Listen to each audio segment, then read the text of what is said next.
আগামী 25শে মে রাজ্যে অনুষ্ঠিত হতে চলেছে ষষ্ঠ দফা ভোট পর্ব। ভোট প্রচারের শেষ দিন বৃহস্পতিবার।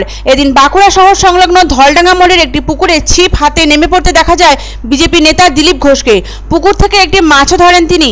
গত 13ই মে দিলীপ ঘোষের লোকসভা কেন্দ্র বর্ধমান দুর্গাপুর আসনে ভোট গ্রহণ শেষ হয়ে গেছে, তবে তিনি এখন অত্যন্ত ব্যস্ত অন্য কেন্দ্রে প্রচারে। দিলীপ ঘোষের চালচলন সারা বছরই উঠে আসে সংবাদের পাতায়। তার ব্যতিক্রম হলো না ষষ্ঠ দফা নির্বাচনী প্রচারের শেষ দিনে। বৃহস্পতিবার সকালে পুকুরে ছিপ ফেলে মাছ ধরলেন দিলীপ ঘোষ। আজ ষষ্ঠ দফা নির্বাচন প্রচারের শেষ দিন। স্বভাবতই ভীষণই ব্যস্ত বিজেপির প্রাক্তন রাজ্য সভাপতি দিলীপ ঘোষ। তবু তার মধ্যেই বাঁকুড়ার ধলডাঙ্গা এলাকার একটি পুকুরে ছিপ ফেলে মাছ ধরার ঘটনা দৃষ্টি আকর্ষণ করে এলাকাবাসীর। উল্লেখ্য, লোকসভায় 543টি আসনের মধ্যে 429টি আসনে ভোট গ্রহণ হয়ে গেছে। বাকি রয়েছে 114টি আসন। সোমবার পর্যন্ত হয়েছে 5 দফায় ভোট গ্রহণ। আগামী 25শে মে 57টি ও 1 জুন 57টি আসনে ভোট গ্রহণ।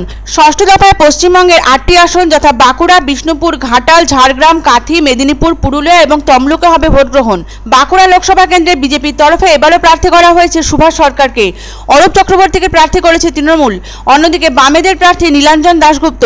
6,75,319 ভোট পেয়ে গত লোকসভা নির্বাচনে জয়ী হয়েছিলেন সুভাষ সরকার। তার সমর্থনেই বৃহস্পতিবার প্রচারে আসেন বিজেপি নেতা দিলীপ ঘোষ।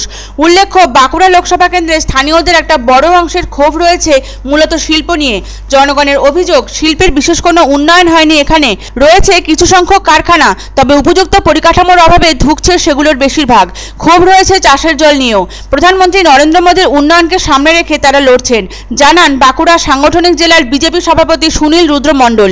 পাশাপাশি তার দাবি, কেন্দ্রে সুনিশ্চিতভাবে থাকছে বিজেপি সরকার এবং বাঁকুড়াতেও জিতবে বিজেপি।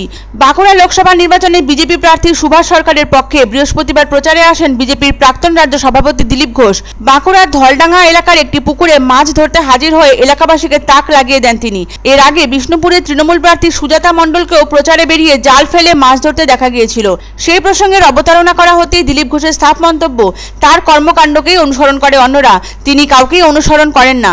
এদিন বেশ ঝরঝরে মেজাজে ছিলেন বিজেপির প্রাক্তন রাজ্য সভাপতি। পরে সাংবাদিকদের মুখোমুখি হয়ে তিনি বলেন, মিন দর্শন করেই তিনি দিন শুরু করতে চান। পাশাপাশি তার দাবি, জিতে গেছে বিজেপি, বাকি রইল আসন সংখ্যা জানতে পারা। 4 তারিখ সেটাও জানা হয়ে যাবে।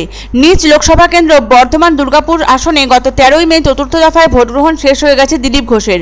অন্য কেন্দ্রে প্রচারে ব্যস্ত থাকাকালীন একইভাবে প্রচারের আলো কেড়ে নিচ্ছেন বিজেপির প্রাক্তন রাজ্য সভাপতি দিলীপ ঘোষ। বৃহস্পতিবার বাঁকুড়ার শেষ প্রচারে সারাদিনই নানা কর্মসূচি রয়েছে তার। সারা বছর সংবাদের পাতায় থাকে দিলীপ ঘোষের নানাবিধ চালচলন।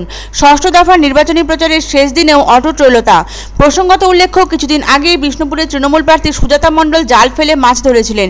এই ঘটনার প্রসঙ্গে দিলীপের দাবি, তিনি কখনোই অনুকরণ করেননি কাউকেই, বরং অন্যরা তাকে অনুকরণ করে চলে। ঘাসফুল ফুটবে না পদ্ম, বাঁকুড়ার মাটিতে জোর লড়াই সুভাষ অরূপের। রোজ টিএমসি কোর্টে গিয়ে থাপ্পড় খাচ্ছে, গাল লাল হয়ে গেছে, কান লাল হয়ে গেছে, তাও লজ্জা নেই। এখনও বাঁচাবার চেষ্টা করছে। শাহজাহানকে বাঁচাবার 2 মাস চেষ্টা করেছে, আঁচলের তলায় পারেনি। জ্যোতিপ্রিয়কেও পারেনি, বাকিদেরও পারেনি। এখন পার্টিটাকেও আর বাঁচাতে পারে না।